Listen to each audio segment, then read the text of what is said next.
Bueno, vamos con un nuevo video, de este caso el capítulo de Goldman de los orígenes del federalismo rioplatense, el capítulo 3. En algunos casos ya había explicado algunas partes de la construcción de las diferentes unidades políticas de lo que va a ser el Río de la Plata. Acá lo que es importante subrayar de este capítulo, que es el origen los orígenes del federalismo rioplatense, que como surge, y el concepto de federalismo o confederación. Hace alusión a un texto de Cheramonte, que es el que ustedes están trabajando, de que las provincias se vinculaban desde una herencia historiográfica, se vinculaban de la preexistencia de una idea de nación y que relacionaba un poco, esto es medio técnico, no hace falta que lo tengan tan presente, pero que bueno, sepan de dónde viene, desde los orígenes del federalismo norteamericano y con algo de la escuela francesa, pero en el caso del Río de la Plata esto no es así, sino que empieza a agrupar en un mismo concepto a todas las tendencias autonómicas de la provincia, pero que sin una distinción clara entre lo que es una confederación o una federación, o sea, una unión de hecho o una unión con una expresión más organizada de, eh, de unidades políticas de tipo federal. Y lo que sí, bueno, la parte que acá es importante es que a partir de 1853, con la creación del Estado federal establecido por la Constitución Nacional de 1853, ya se puede hablar ya así de tendencias de un Estado federal o tendencias federales y reservar para la etapa previa la denominación de tendencias confederadas. O sea, por más que sea el nombre de un pacto, del pacto federal, a partir de 1831, pero son tendencias confederales, o sea, unión de hecho por medio de pactos, de acuerdos, que pueden ir sumándose otras provincias y unos acuerdos ad hoc, sin una cuestión específica. En cambio, una federación o un Estado federal sí son con cuestiones bien específicas. En la Constitución argentina la idea es que se reservan al Estado Nacional determinados, las provincias se reservan para sí ciertos derechos y delegan al Estado Nacional determinadas cuestiones, que son cinco, básicamente. Si las quieren ir anotando, son estas cinco: es la delegación en el extranjero, la emisión de sellos y moneda, sellos en cuestión de impuestos y bueno, también en esta época de correos y demás, de estampillas y demás, pero estampillas de impuestos, porque eso genera un impuesto, una ganancia e ingreso al fisco.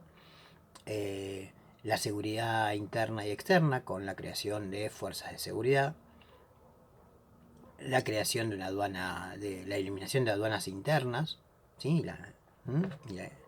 Y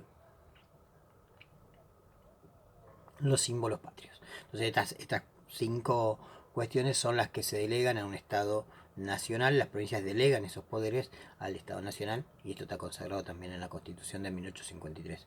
Esto es la cuestión importante entre saber qué es la nación. Yo se lo explico con una cuestión eh, creo que se los expliqué en los encuentros que tuvimos, del paraguas, ¿sí? Una confederación o una unión de estados de tipo federal, es donde ese paraguas, donde está, que sería la nación, donde abajo de ese paraguas están todas las unidades políticas de las provincias. En un estado federal, confederal o tendencias federales, ese paraguas, el mango y el control de ese mango, de ese paraguas, lo tiene la nación. Y las provincias tienen todo en plano de igualdad. En un plano centralista, ese mango lo tiene una de esas provincias, ¿está? Que maneja y que engloba a la nación, a todas las demás provincias bajo el concepto de nación, pero que una provincia es la que tiene el mango, el poder por el mango, valga la redundancia, ¿no? De la analogía. Entonces, eso es la diferencia entre un Estado unitario, un Estado federal, y la diferencia entre un Estado también federal o confederación. Una confederación es una unión de hecho, de acuerdos ad hoc, que van agrupándose diferentes unidades políticas, en este caso provincias, y con la idea o no de conformar una nación en el futuro. En cambio, una federación es un Estado ya con una organización federal y ya una serie de pautas establecidas como las que le dije recién. Esto es lo importante del texto este, que tengan la diferencia bien entre la federación y confederación, y que lo linken con el texto de Charamonte, que es el que está también incluido en esta unidad. La otra cuestión es el ejercicio de la soberanía, la creación de los estados nacionales y la identificación de los caudillos, la identificación de los caudillos con estos en los asuntos internos políticos y administrativos de estas provincias como una cuestión cuasi personal. Entonces el límite muy difuso entre las cuestiones personales y políticas y la cuestión de los bienes personales y políticos y bienes materiales entre las provincias y el Estado provincial y estos caudillos, y este límite muy poco preciso, ¿no? Esto es lo que hace alusión Charamonte, Goldman. Y bueno, entre la cuestión justamente qué es lo que hace a la legalidad y legitimidad del poder de los caudillos, ¿no? Esa,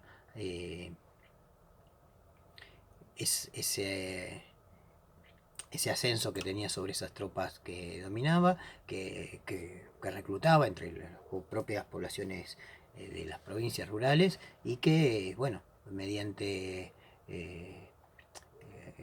no regalos, acuerdos y también, porque no, amedrentamiento, lograba esa cohesión y esa adhesión de esos sectores populares, y que bueno,